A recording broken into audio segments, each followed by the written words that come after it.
The virtual rainbow brings together LGBTQ+ youth and their families, community leaders, professionals, and healthcare providers to learn and celebrate diversity and inclusion.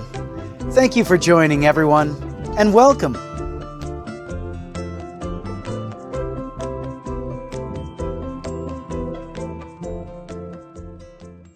Well, welcome back, everyone, and it's my pleasure to welcome our next set of presenters. We have had these two presenters and yesterday for a session, so it's my pleasure to welcome them back, and they will introduce a number of additional guests that they have invited.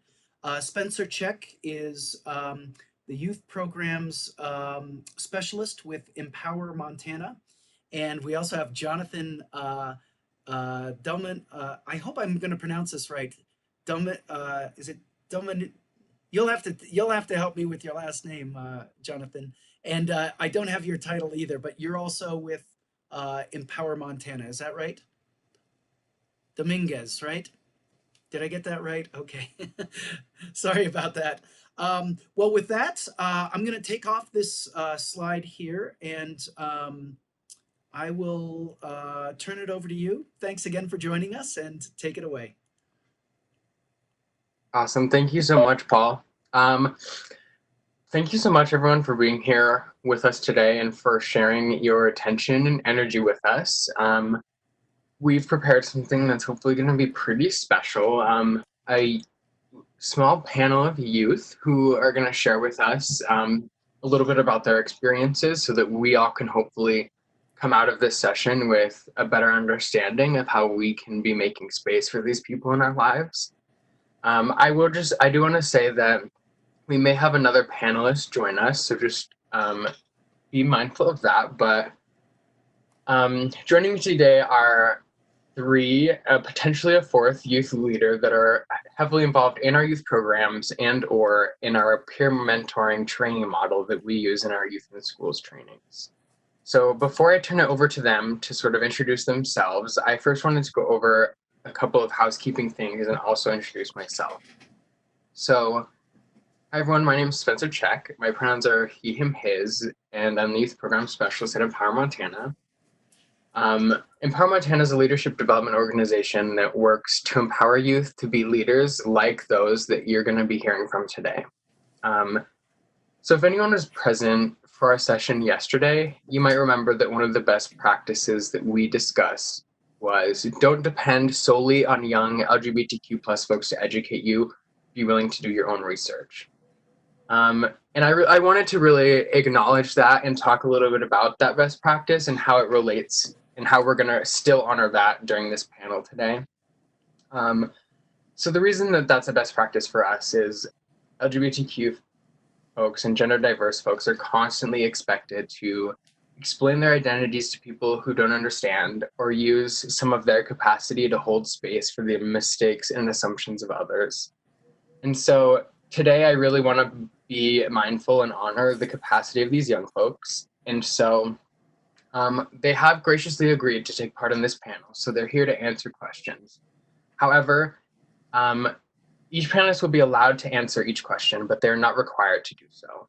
So panelists, if there is a question that any of you do not feel comfortable answering, just say so and we can move on and I will not press you on the matter at all. If there's a question that any of the audience members asked that we skipped or we didn't get to and you're curious why, I'd be happy to answer those questions. I'm going to drop my email in the chat right now.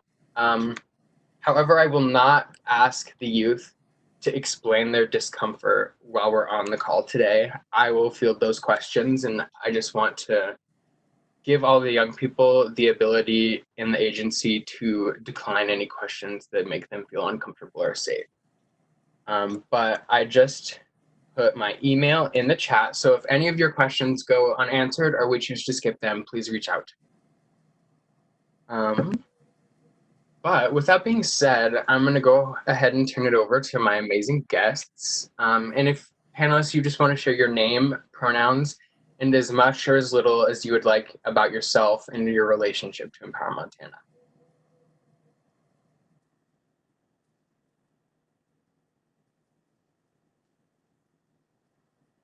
We'll do it popcorn style, I guess. So I'll tag Johnny.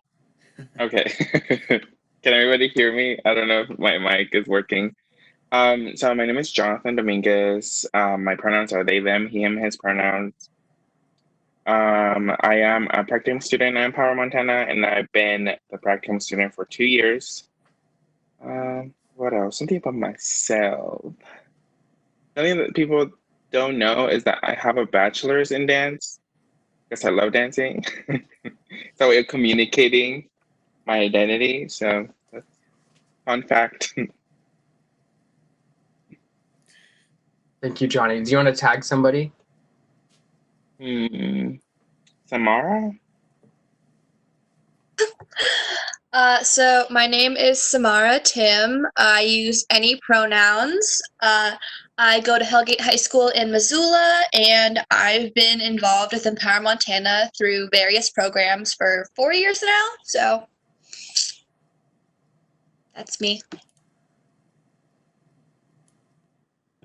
Awesome. And that brings us to Harper.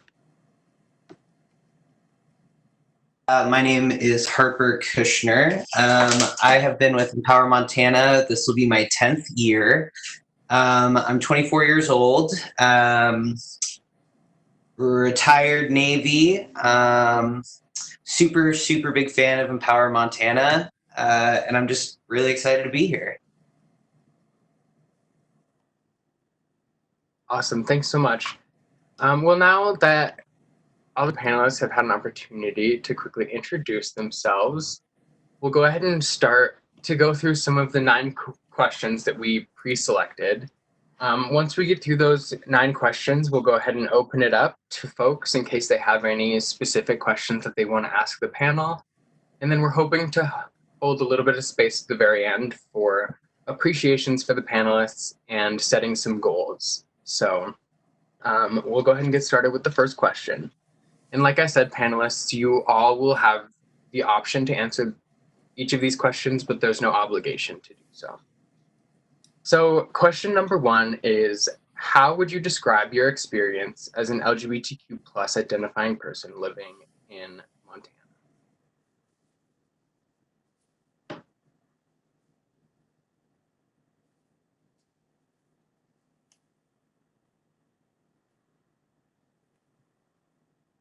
I can go. For me, I think it was kind of tough, just because the only place that seemed like somewhat welcoming for LGBTQ folk was Missoula, which that's where I lived. But the rest of them were kind of not welcoming. And then I also had a friend that told me which cities to stop to get gas because they were the most safe for someone who is a person of color as well, since it is a very visual thing. So it was kind of like interesting to be there. I don't I don't think I would have been in a good place for a while if I didn't have Empower, because I felt like that was one of the places that I felt welcome as an LGBTQ person. But there was a lot of places where I didn't feel like it was that progressive as I was told it was. It was kind of tough being there for 3 years, and especially like the first year because I moved there with no one except one friend. But then also I was not going to expect one friend to be there all the time. I had to be independent sometimes, or she was going to be busy too. So I didn't want to take part of her life just to be my support. So it was kind of tough. Thank you, Johnny. Anyone else want to touch on that question? I can go. I would say my experience has been half average because I had a mostly accepting family for my sexuality. It was more like the school environment that got kind of weird, like because I went to a relatively small school when I first came out. Some people got pretty weird about it and also had no idea what it is. So some parts of it felt kind of unsafe, just kind of existing in that school environment, but then also having the accepting home environment. So it was kind of like a half average, half sadly not average having an accepting family in Montana. Thank you, Samaya. I also will chime in on this. I am actually really surprised that my experience has been better considering it's Montana. Like I had more challenges in Washington than I have had in Montana. When I came out, I was a freshman in high school, and I was honestly just really pleased and blessed with this opportunity to have this support from Empower. I think that it has helped shape my experiences for the better, and kind of handle the conflict resolution when needed, or when I'm feeling triggered or too much, like there's too much happening. I feel like I've learned some like really amazing skills, and so I think that that definitely shapes like my personal experience, because I've been with Empower longer than I was out. So I feel like that has helped shape my experience for sure. Awesome. Thank you so much, Harper. All right, so we'll go ahead and move on to the next question, which is, as an LGBTQ plus identifying person in Montana, what are some of the challenges that you face or have faced at school or in the community?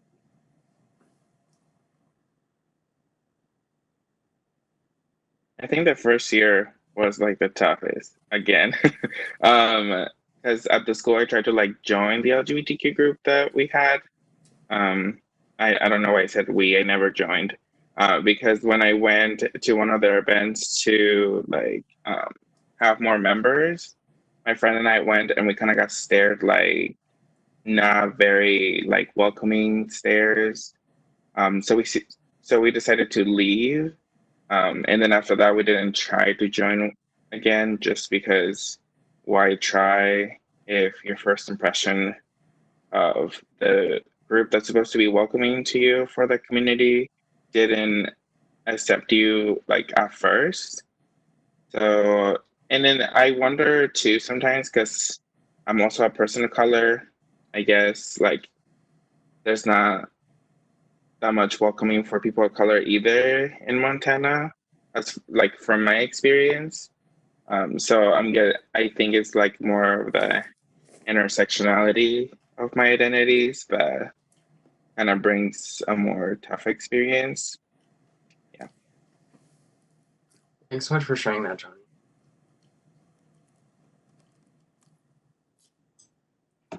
Okay, I can go again. So I forgot to mention, I use he, him pronouns. I am a trans man. I've been on testosterone for 2 years as of March. And so I'm a student at the University of Montana, and the biggest challenge that I've faced is bathrooms.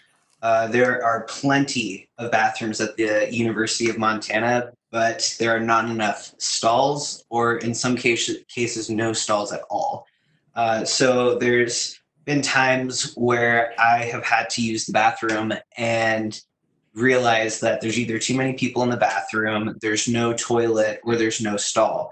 And so I've had to kind of map out bathrooms at the university where I can use them, like single stall bathrooms, or ones that like in the chemistry building that nobody uses. I'll walk across campus just to use that bathroom because I know that other folks aren't there. And that is a actually significant challenge, because I also have a disability that relates to my bladder, and so I have to pee all the time, and so not being able to actually like hinders my health, and so it's just, yeah, I think that's for me is the biggest challenge. Thank you, Harper. Really quickly, Harper, we just had a clarifying question about one of your last responses, and somebody just wanted to know, was your experience in Washington State or DC?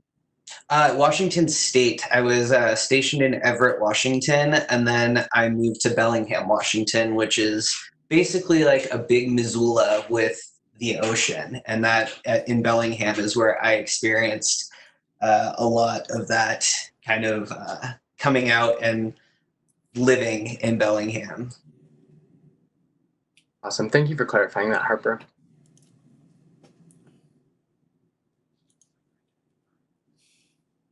All right. And then, Samar, did you want to answer this question before we moved on? Yeah, sure. Okay, so I guess personally for me, one of the biggest challenges has just been fear of harassment. Like, for people who don't live in Missoula, we have 3 public schools, and the one that I go to is supposed to be the most liberal, but even that in Montana is not that liberal. So it was just kind of like having to deal with people who did not value my existence as an LGBTQ person, made me a lot more nervous about coming out in that environment and being afraid of being harassed for things like that. Was one of my biggest challenges. Thank you for sharing that, Samar. Okay, so we're going to transition to the next question. So what resources and connections have been beneficial to you in your life as an LGBTQ person?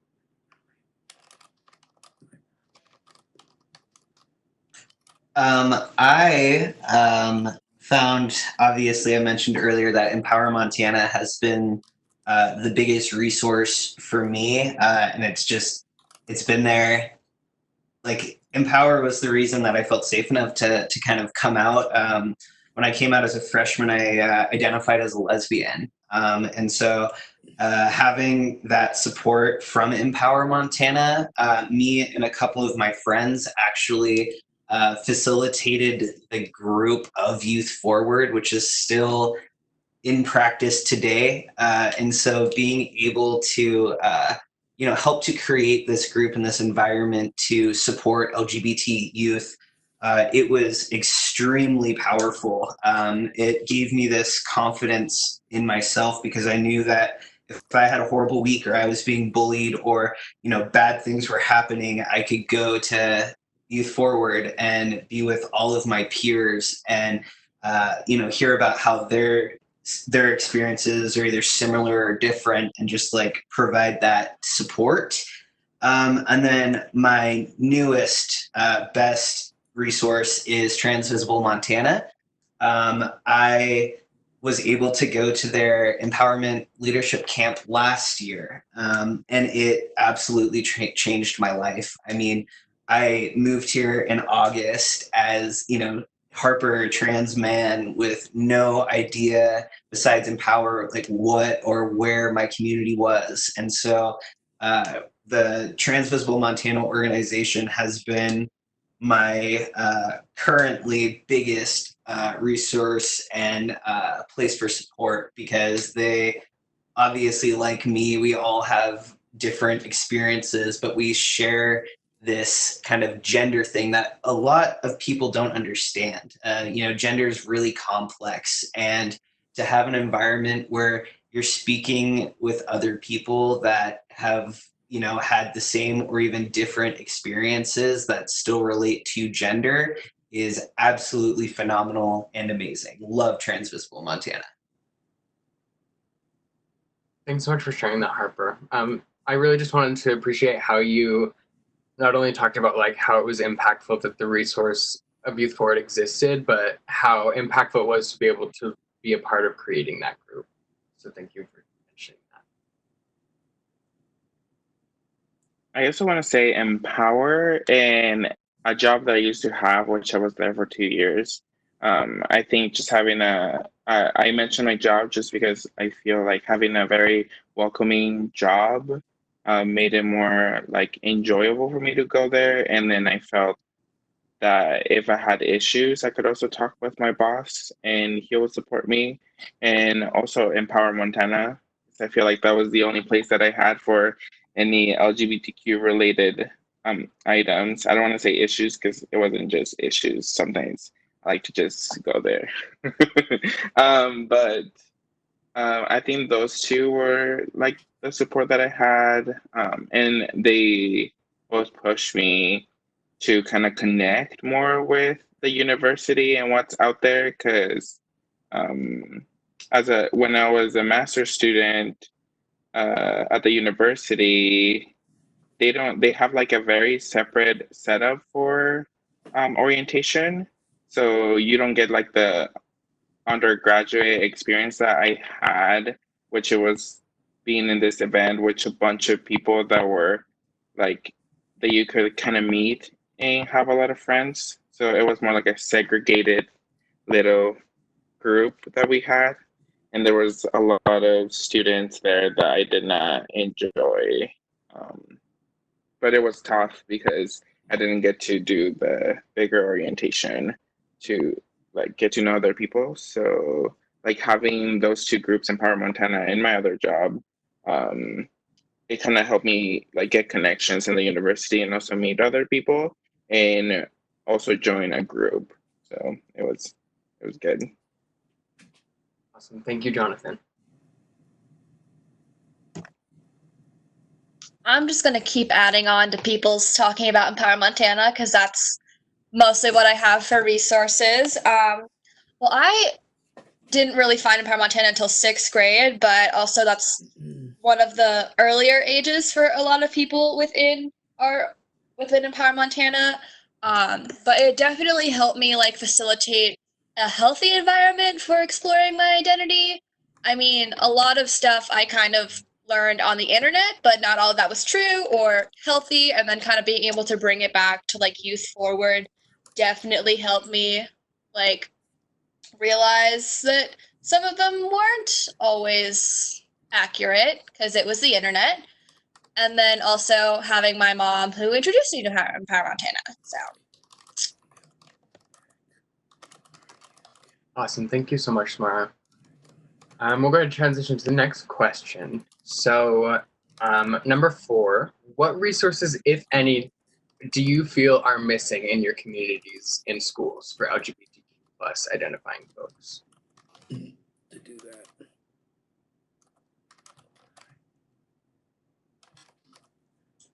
I feel like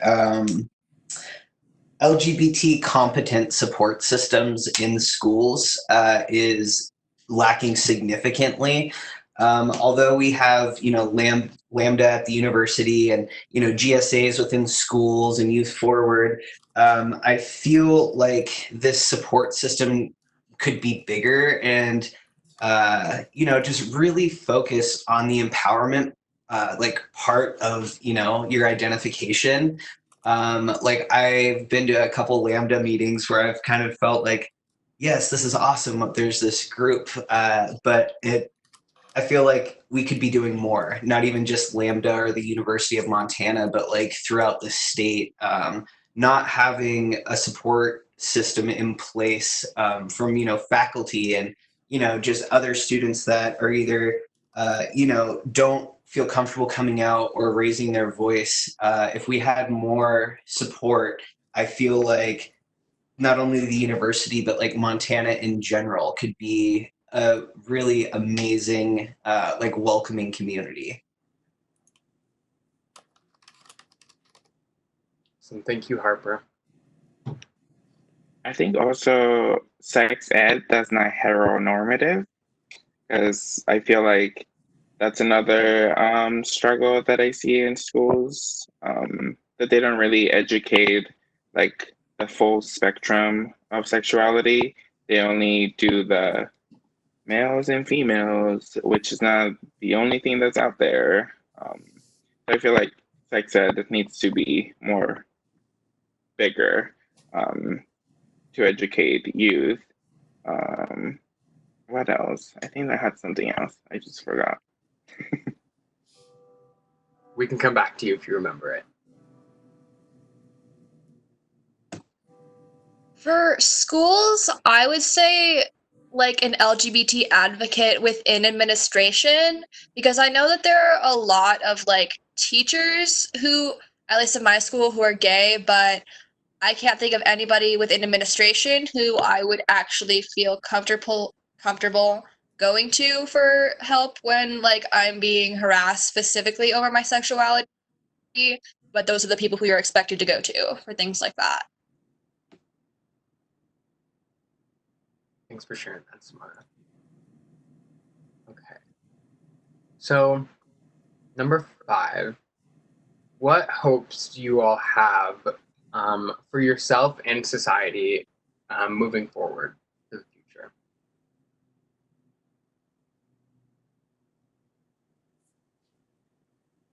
Support the youth. Like that's my hope. So they don't go through the same struggles as I did when I was a bit younger. So that's like one of them. I think another one is also like looking around what's missing, like the last question, and kind of like try to see how or who to contact to create those missing pieces. So also that way we can also educate the community and educators and other people that disagree with our lifestyle. I do it in quotes because that's just how like we didn't choose to live this way. It's not like someone chooses to be harassed all the time. Like we didn't choose that life. I guess it's more like finding support and creating like groups or something within administration to create change. Thank you, Johnny.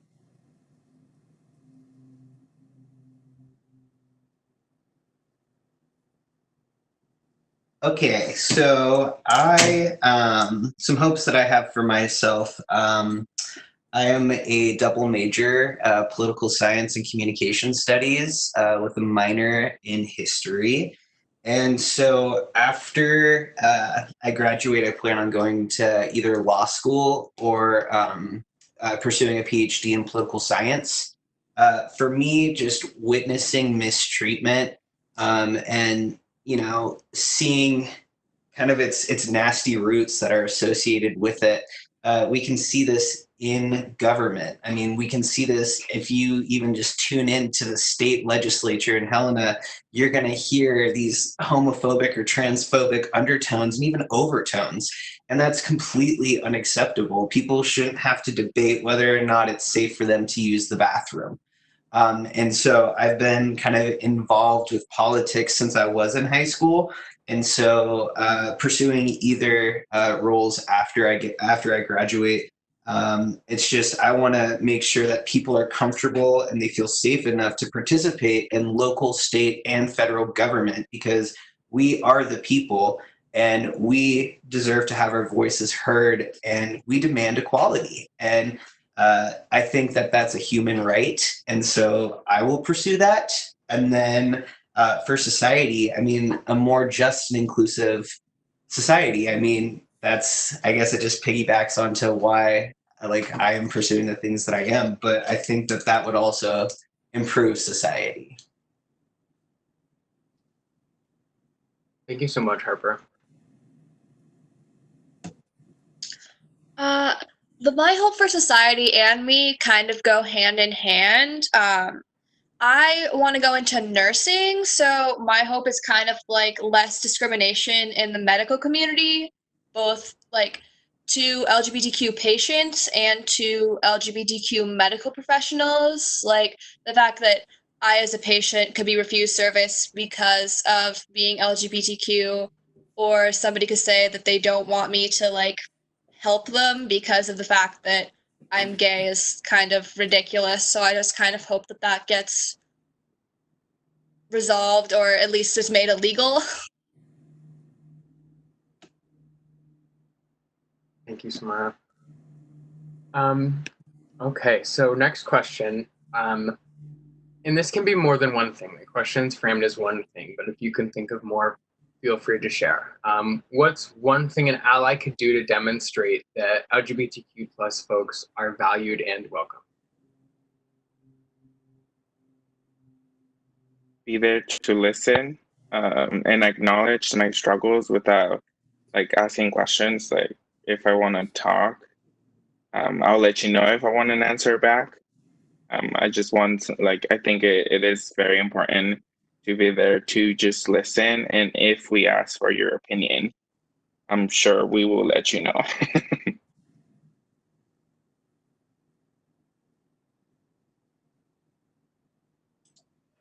For me, I think that the biggest thing that our allies could do is just really understand that everybody's experience is unique, but it is different. I mean, there's not, two or three people that are going to share that exact same experience that you read on Tumblr or Reddit. Like, that's not.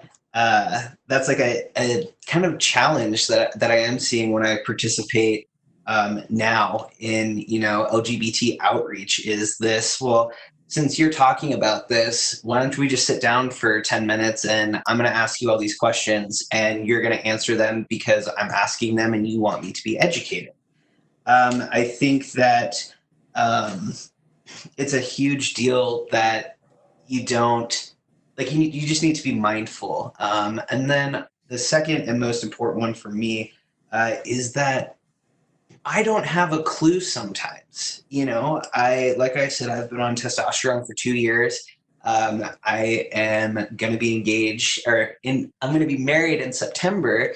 And just 3 days ago, my partner Kina asked me about having like cis male friends, and I was having somebody over for the first time so that we could work on this final, and I had a total meltdown about it. Like, I freaked out. I was like, well, I don't know, Kina. Like, I have real, like, I have more quote unquote cis female friends, and that's, I've learned through therapy, is something that, like, reaching out to cis men has been really challenging, just because I grew up in an environment and a mindset that's completely different from that. And so an innocent question like that, I had a complete meltdown. Like, I'm not joking. And I put my hands on my head and I just was like, we need to stop talking about this. I don't want to talk about this right now. And so just realizing that I don't even have a clue. She was trying to support me and just like, okay, well, let's, like, let's talk about this and, like, see why we're feeling this way. And it just was extremely challenging because I didn't know. I took therapy and lots of tears to realize that there's this internalized transphobia that I have, that kind of sometimes regulates what I do and who I do it with. And so just being conscious of that as an ally is definitely, I would highly advocate.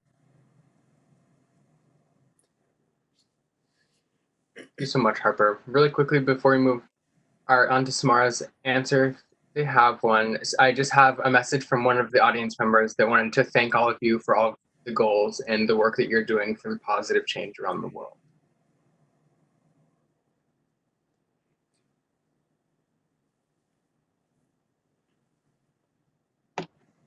Okay. For me, I think that one thing allies could do is actively stand up to other people who are straight or cis. Like when somebody says like a homophobic slur and you're a straight person, it's a lot easier to be like, hey, don't say that, than it is if you're an LGBTQ plus person. Because for us, it's kind of like, oh, this person could physically or verbally cause me harm. But if you're a straight person, it's slightly less likely for that to happen. So I feel like just being willing to stand up to your peers, even if it makes you uncomfortable, rather than, for us, it's fear of retribution.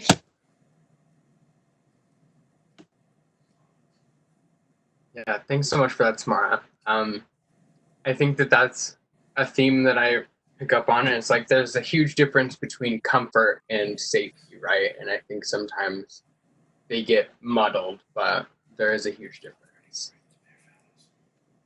Awesome. So the next question is, what is one thing that you wish allies better understood about your experience?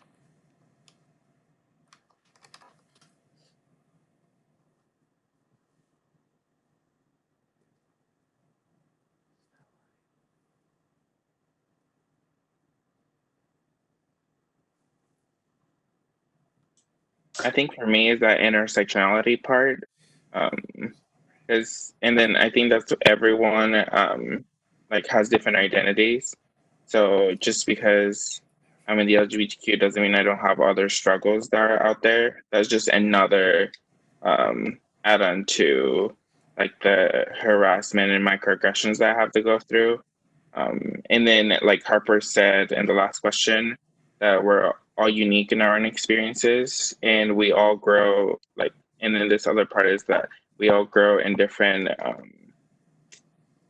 times. So like kind of like I wish more people were kind of, how would I say, patient. The Because your friend that's an LGBTQ went through almost the same experience, already like passed through it. Well, that's good for them. That doesn't mean that I will have the same like power to do like the same and go over. And then also, I'm not saying that we're gonna get over it. We just have to live with it because the experience is always gonna be there. It's not like we can get over it and then it gets erased, you know. Thank you, Johnny. I think that for me, all I can think of is just the word resiliency. I think that a lot of people say that when I feel comfortable enough to kind of share about myself or my personal experiences. Wow, you're just so resilient, and I'm like, yeah. I mean, I guess, but it's because we kind of have to be. It's not. It's like it's empowering in the sense that you can recognize that you're in a different spot than you were, but it's also really challenging and frustrating and even scary sometimes because we don't always know what to do or how to approach situations. Like I kind of mentioned the bathroom situation. It's that's a feeling that I feel every single time I'm not at my house. That's something. It's not just like, oh man, I just wish that this would just be easier, or one day I'll forget about it, because no matter what, no matter how many surgeries I have, no matter how cis people think I look, like this is going to be something that impacts my life up until I no longer have a life. And so just making sure and understanding that while it's nice that we have each other and fellow LGBT folks for support, that doesn't take away from the kind of scariness of, being an LGBT person and being here in Montana. My dad lives in Olney, Montana, Olney. There's like 70 people that live there. And every time we go there, there's this tiny little bar that they always go to. And every time I go in there, it is terrifying, and I'm so glad that my dad has become way more supportive through the years. But that was a terrifying experience. And so to just think about, just because I'm here in Missoula and sometimes it feels safe here to go to bathrooms, that's not always, the case. Like you could just go to a different even community here in Missoula and you could be treated completely kind of opposite as how you would, downtown or something. And so just understanding that this is our life, right? Like this is our well-being, this is our story, and it's constantly changing and growing, and just understand that sometimes we need support, but sometimes we also don't want to talk about it, and that's okay. Thanks so much for that, Harper. I guess for me, it's just kind of like understanding that we don't all have the same experience. Like, I've had some people who, when I said, like, I was really grateful that my family accepted when I came out, they'd be like, well, yeah, because homophobia isn't really an issue anymore. And I've just kind of had to be like, no, that's not really the case. They just kind of think that either everybody's accepting or they just generally don't understand how individual experiences are, because it's a lot easier for them to have to group us in than to understand that everybody has their own lives. Thank you, Samara. Okay, we've got 2 more questions left of our pre-selected questions, and then we'll transition. So the next question is, what is one piece of advice that you have for a young LGBTQ plus person who is at an earlier stage in their journey? One advice that I keep thinking about is that if it's before coming out, just kind of think that you're scared when you want to come out, and then that's of course something that all of us that have come out had to go through. It's not like, don't be so afraid that you're the only one going through it, because that's just like the coming out experience is to be afraid. Even if you already know that your family is accepting, you will still be afraid because you don't know the outcome once you decide to do it. But if you are still like not out, or if you are out as well, try to find either friends, or now that we do online so much because of what's going on in the world, try to find friends online or in person, where you can share your experience, and also like kind of like talk to them about the struggles that you're going through, because it is always a good idea to let out how you're feeling instead of keeping it in. Thank you, Johnny.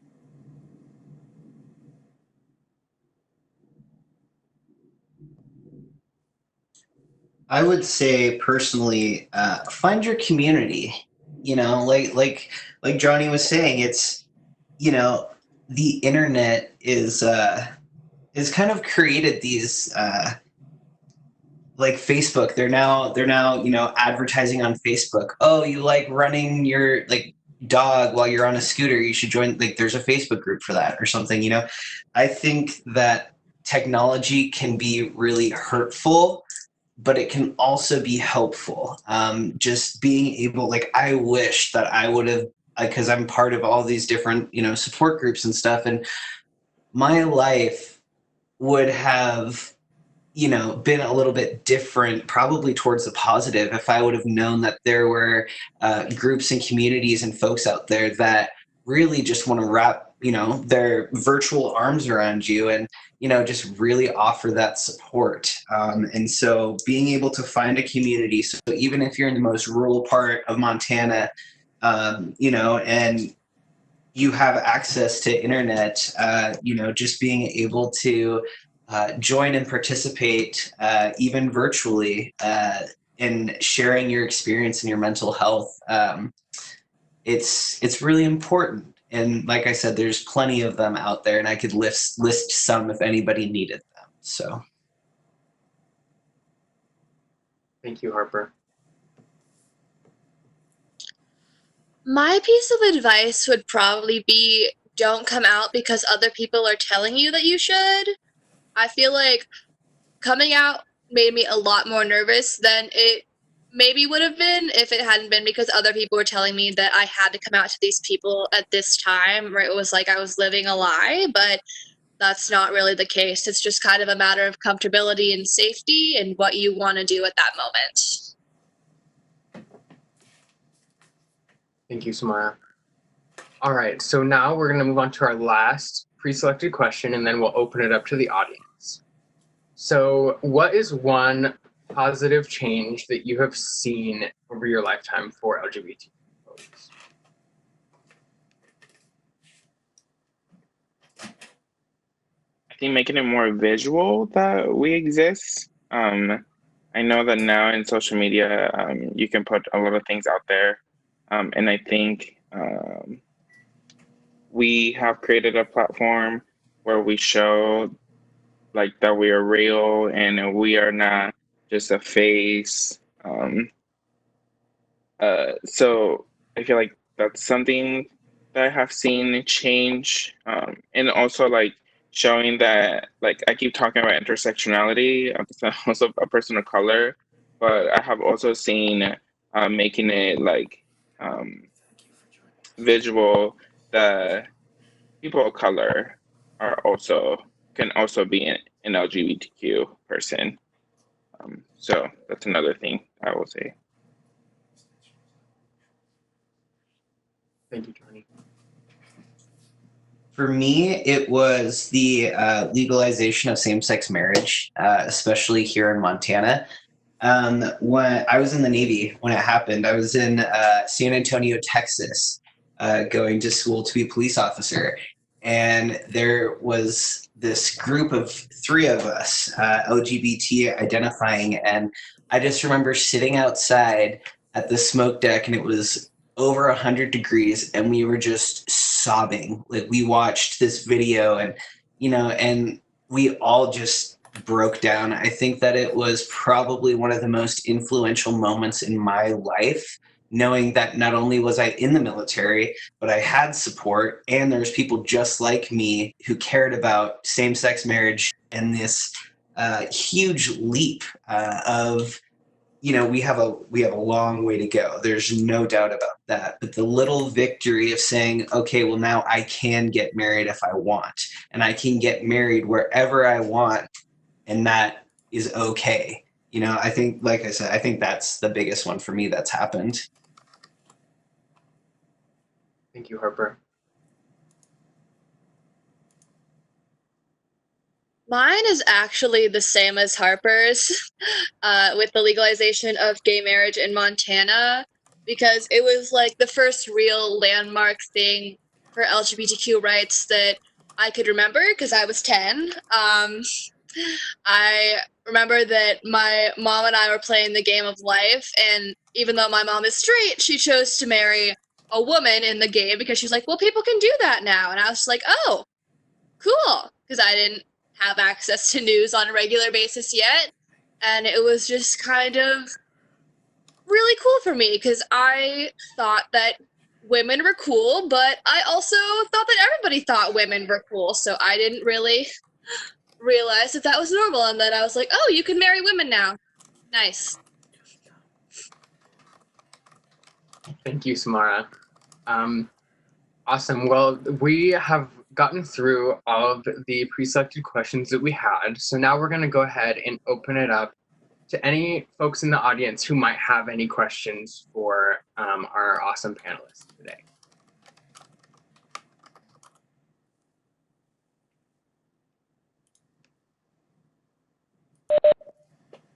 Great, and this is Paul. I'll just remind our attendees, you can either write directly to the panelists, or you can, if you want to stay anonymous, or you can choose all participants, and everyone will see your comment in the chat box. Again, different options to choose. So I'll keep an eye here too. And Spencer, I think you can see the chat. Is that right? Okay. I can see it, yeah.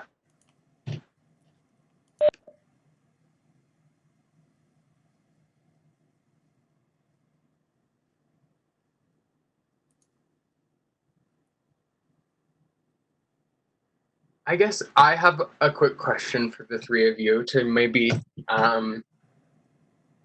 uplift us a little bit. My question is, what do each of you love about being LGBTQ? Trying to be modest about everything. I love expressing myself. I actually recently started like wearing like different clothing too, just because I don't see genitalia on clothing.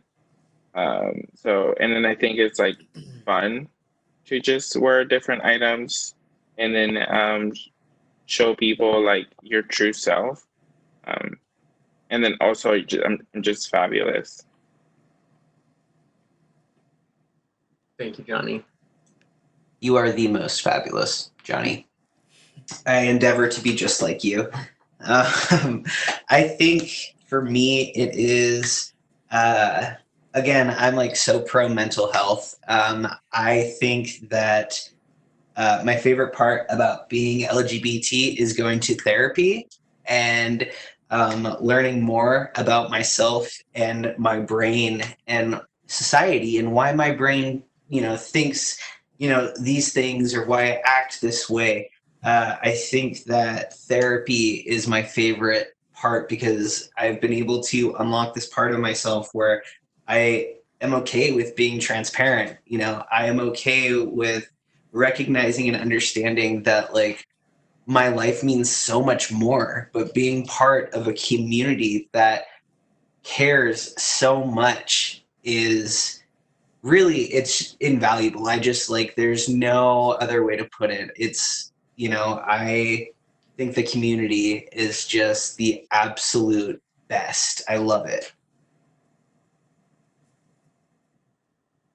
Thank you, Harper. Mine's not that deep. I just love being attracted to women. I feel like women are great, and it's like, oh, I can date these people. It's great. So yeah, just because women. Cool. Thank you, Samara. Okay, well, we did have a question come in. So the question is, we've had a couple now. The first one that came was, if you could give your younger self advice, what advice would you give?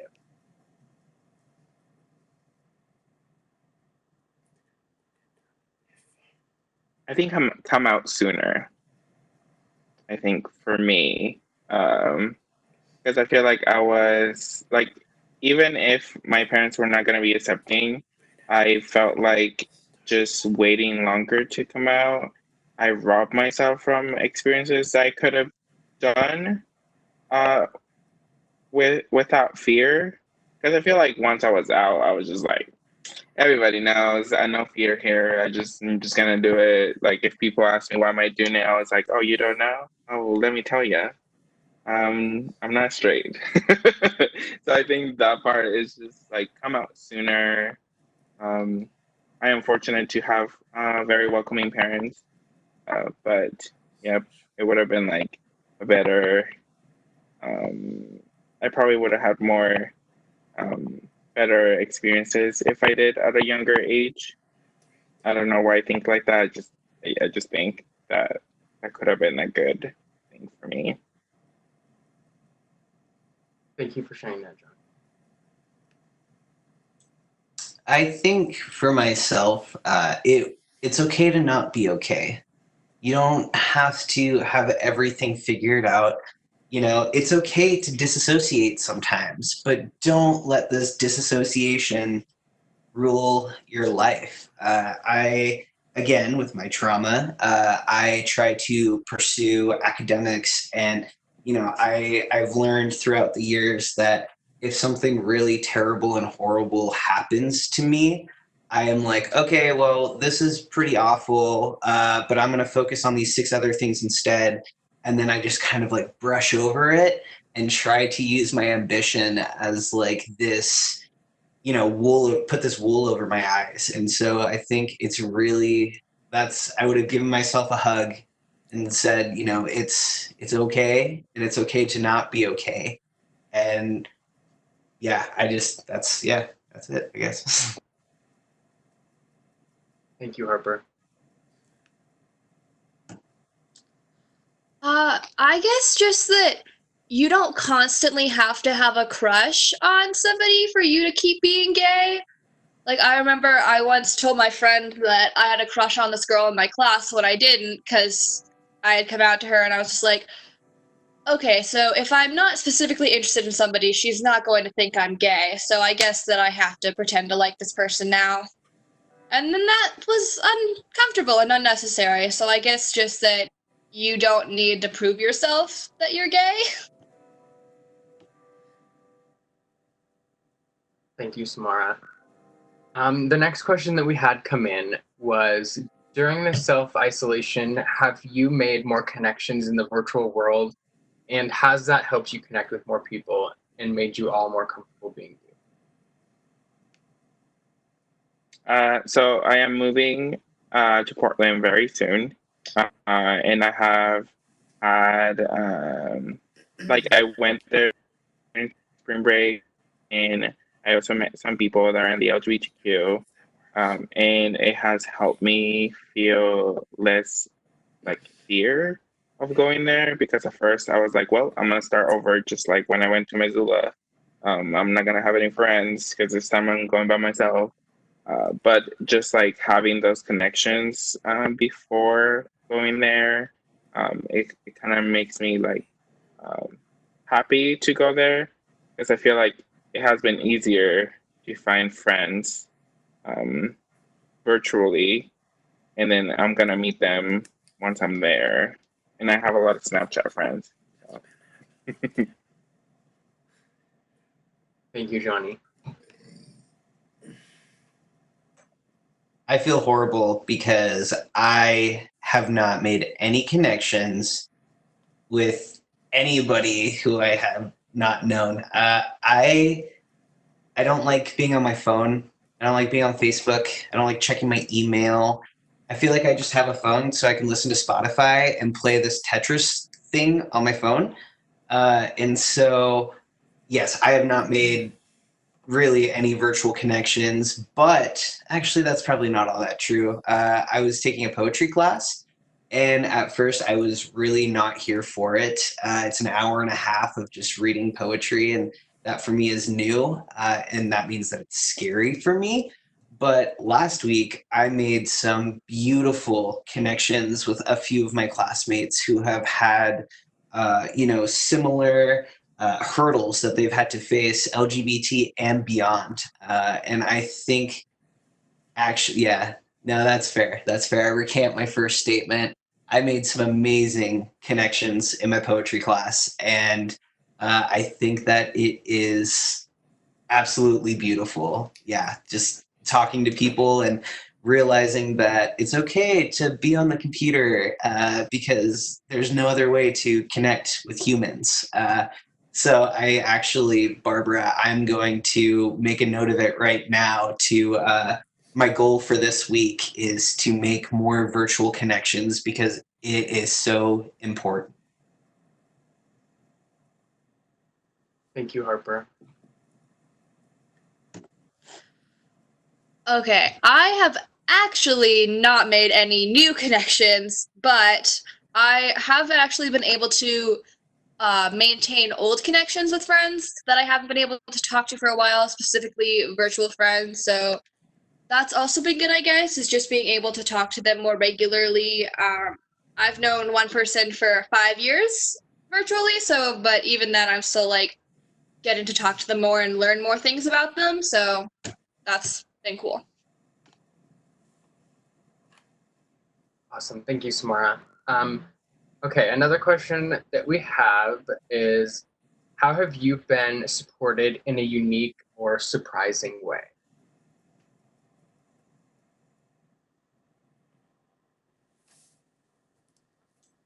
I recently, last year, I lost 3 family members in the span of 4 days from different sides of my family.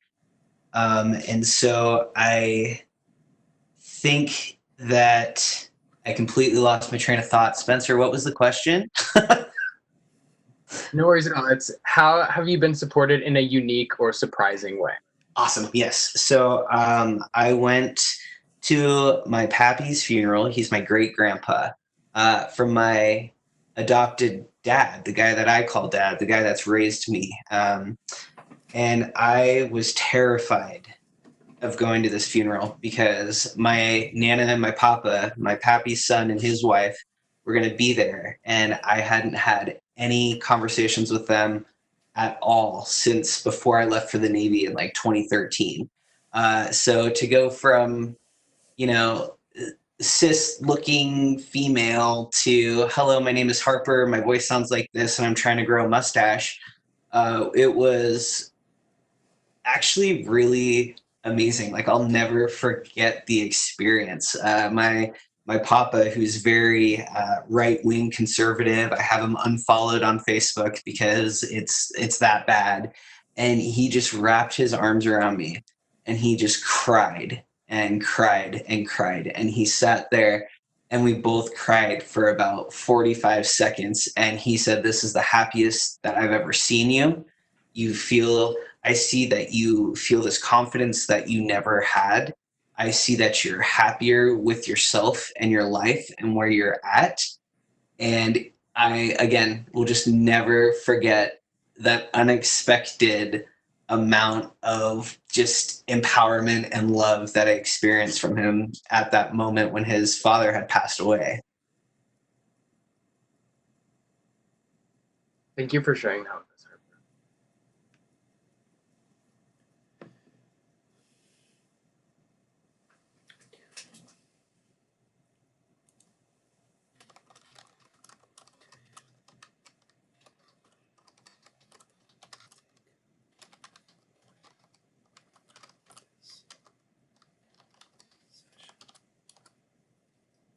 I think one that was very surprising was, I think it was 2 years ago. I was very depressed, and then I had to go home. Um, and it was like very short notice that I told my boss I was just leaving, and it was not in person; it was over text because I felt like he was going to tell me to stay, but then I just had to go. So I just messaged him saying I'm not coming to work. I need to be home with my family for a week. And then I thought it was very surprising because um, he said it was okay. I was not fired. It was not a vacation. Um, but he also mentioned that if I needed more time to let him know, and that I can come back uh, when I felt it was ready. So I just thought like having that support, it was very surprising because I don't think I have had it in a like outside world job like that. So it was good because that showed that he cared about my mental capacities. So I thought that was very surprising. So. Thank you, Johnny. Samara, did you have a response to this question before we move on? I don't think I do. I can't think of any right now. Sorry. No worries. So our next question is, what do you hope people will take away from this session?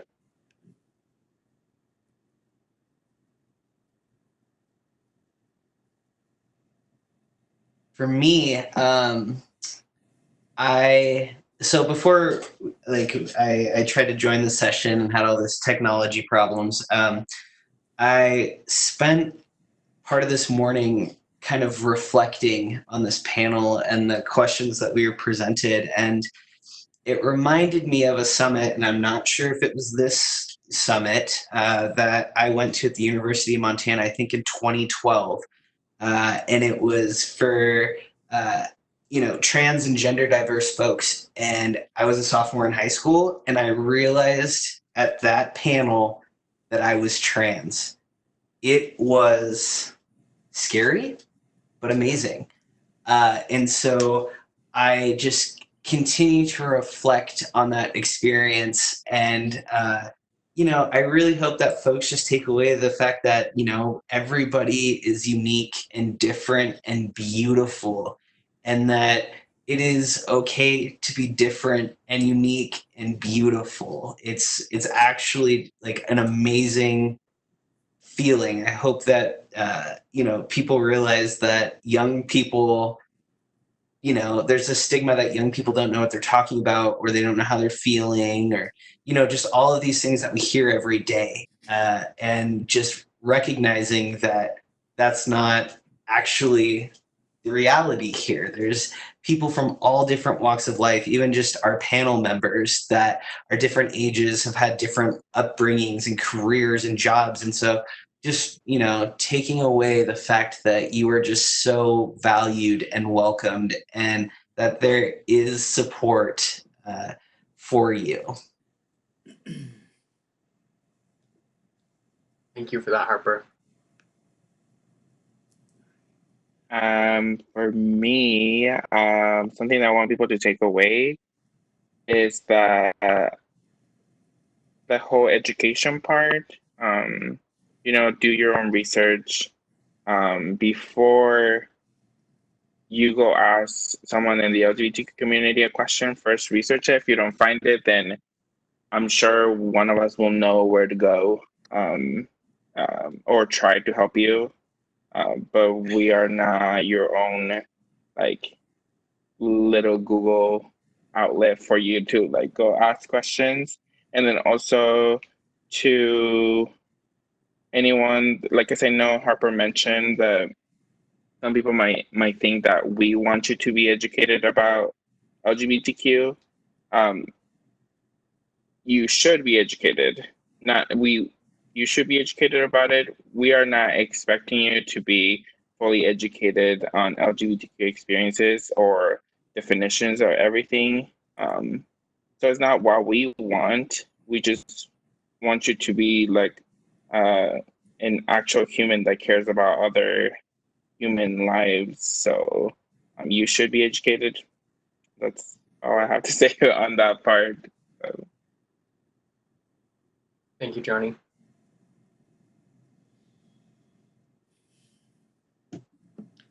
Harper kind of said everything I wanted to say, but probably better. But I will still try to add a couple of my own points. I guess I just want people to take away like the fact that we are all individuals with our own kind of personal lives and that you don't exactly know what's going on and that sometimes we want to share and then sometimes people don't and that's okay too.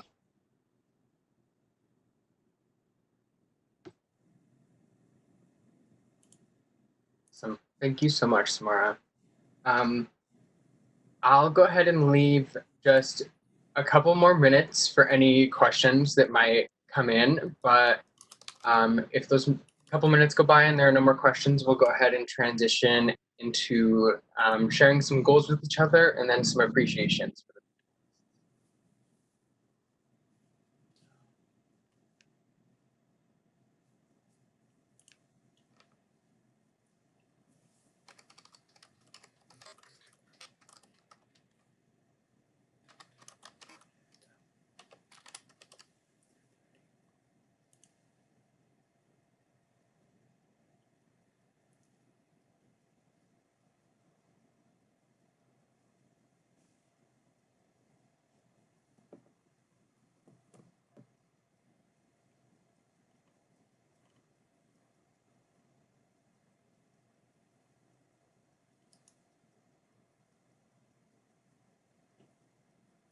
Well, why don't we just actually transition into the goal setting, and if any other questions come up for you at all, especially if they're prompted by other people's goals, we can certainly revisit those. But I would love to just hear from everyone, based on the information you got from our panelists today, that were so generous in sharing their experiences and the knowledge that they have. What is one personal goal and one community goal? So a goal that you can set for yourself, whether that's like within your family or some personal work that you need to do, and then a community goal. So like what's something that you could do in your community to really make sure that LGBTQ plus folks are valued and welcome. But I'll leave some time for people to think about that, and then I'll share mine just to model. So I think a goal that I have moving forward from this is, I think really just doing whatever I can to really uplift the voices of LGBTQ youth in particular.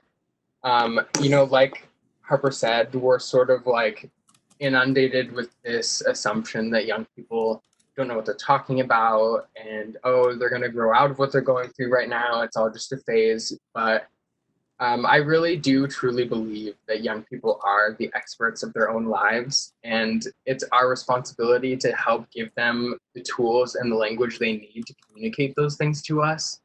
And so I think it's just my goal to continue uplifting those young voices and finding where those gaps exist and how we can use tools and fill in language where is needed. I think something to piggyback, is that the phrase that people use? Sorry, I don't know many phrases. Out of what you were saying, Spencer, is kind of do have the stage to give the microphone, because I have noticed that like in past places where people talk about empowering LGBTQ is like helping them find the voice to speak or say something. But something that I've been reflecting is that they're like LGBTQ folk, included we already have a voice. We just don't have the stage to let everybody know like what we want to share.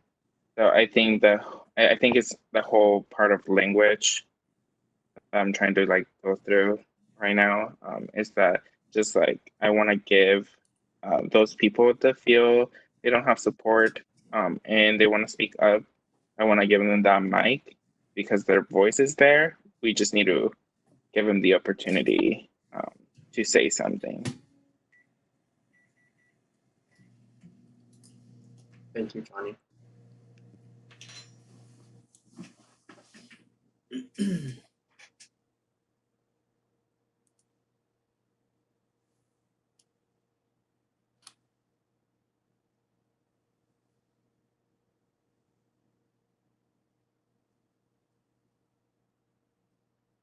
Awesome. So we've got some goals coming through in the chat. So if other folks are still thinking, go ahead and take a look at the chat and maybe for some inspiration.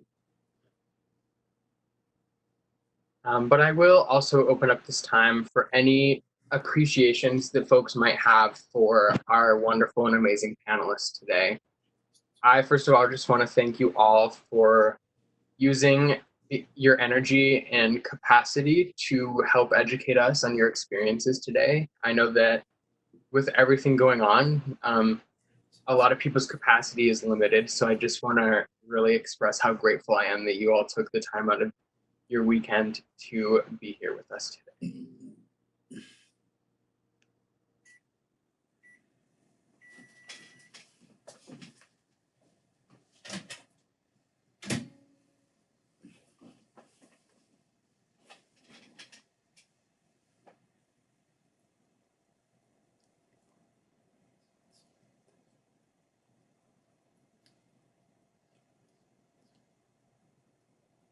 I'm not sure if all of the panelists can read the chat, so I'm just going to read.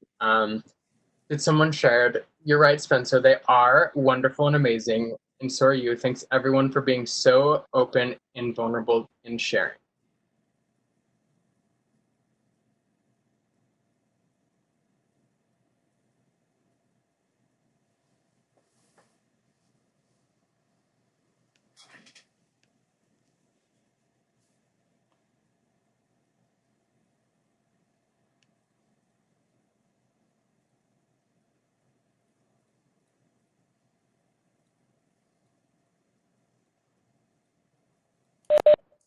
And I see a comment that was just placed in the chat to all attendees. I appreciate you all helping to set the stage so our voices can be heard. And you can probably see yeah, not sure if you can see that one. I also want to share, this is Paul.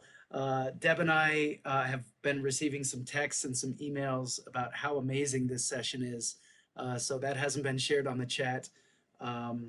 But just wanted to let you know that we've been getting some behind the scenes messages. So this has really just been an incredible experience to hear your stories and your views and sharing your feelings with us. We do have a few minutes if any of our attendees want to post any last comments, questions, appreciations. Please put them in the chat now.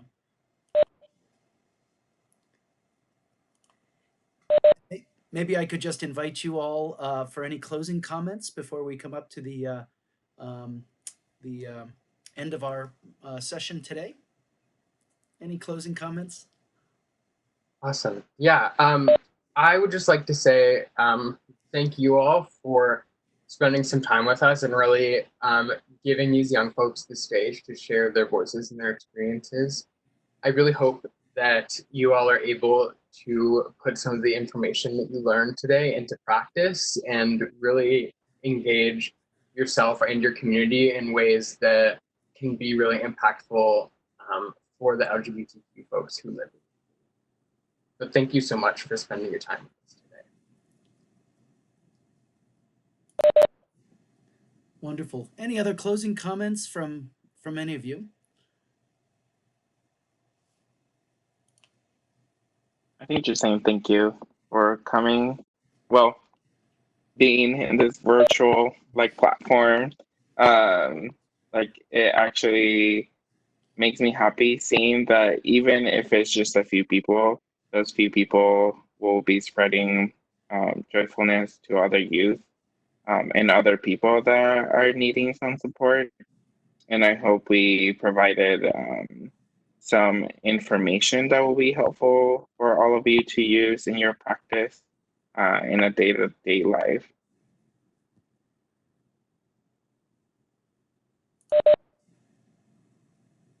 Wonderful. Thank you, Jonathan. Anyone else closing comments?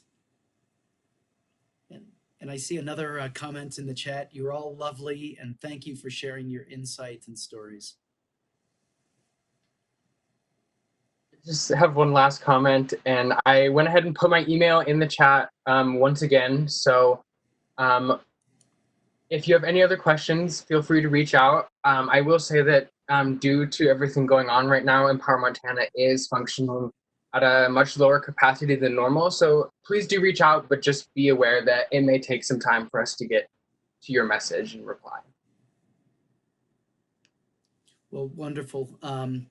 Again, a heartfelt thank you. Spencer, Jonathan, Samara, and Harper for just sharing with us that personal and deeply moving personal stories. And we're all better because of you. So so grateful for your time today. With that, I think we'll call it a day. If there's nothing else, no other comments. I don't see any coming in. We've got a few minutes until the half hour. Again, want to just announce that we do have 2 sessions starting at 2:30. I posted something about a Zoom session just for youth. So take a look at our agenda online for more information about that. With that, I'm going to say adieu to our wonderful panelists today. Thank you again. And we'll see you hopefully face to face next time. So thanks again. And we'll be back in about 7 minutes for our next session. And again, don't log off, stay logged on. And we'll be right back after this short break. Thanks, everybody.